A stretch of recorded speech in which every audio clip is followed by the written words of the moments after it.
Si at Angeline na si Ronald Arandia.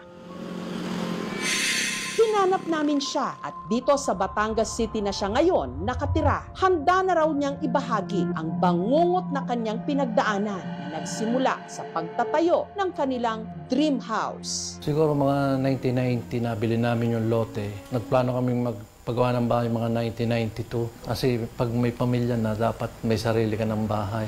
Siya ang bumili ng lote. Siya nagpagawa ng plano ng bahay. Nagtyaga ako sa Saudi para mapag-ipunan yun. Iba kasi ang kita sa abroad.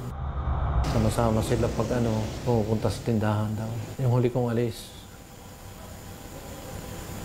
Nung tumingin ako, yung bunso ko na lang ang nasa may pinto. Nakatingin sa akin.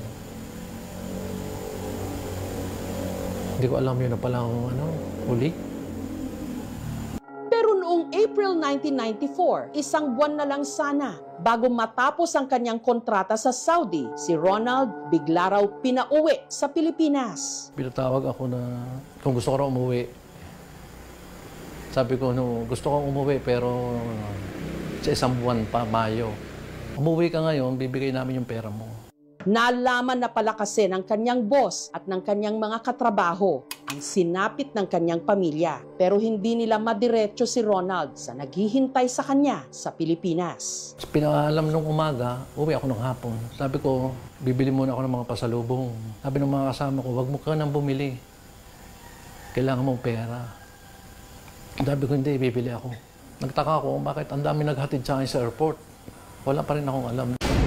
Ang pinakamasakit sa lahat, aksidenteng nalaman ni Ronald ang nangyari sa kanyang mag-iina habang nasa eroplano siya nung nabasa niya sa dyaryo ang nangyaring Lipa Massacre. So, nung pagdating ko dito sa airport, sa aeroplano, doon ko nabalitaan. Nung sa aeroplano, hindi ko alam kung anong gagawin ko.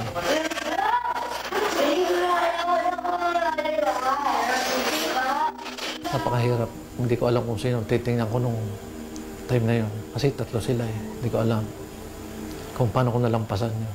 Parang gusto ko na rin sumama sa kanila, ganun. Batid ni Ronald ang mga kwento-kwento na hindi pa rin daw natatahimik ang kaluluwa ng kanyang mag-iina at naroon pa rin sa kanilang tahanan. After ng libing nila, dinalaw nila ako. Nung ako'y nasa kwarto.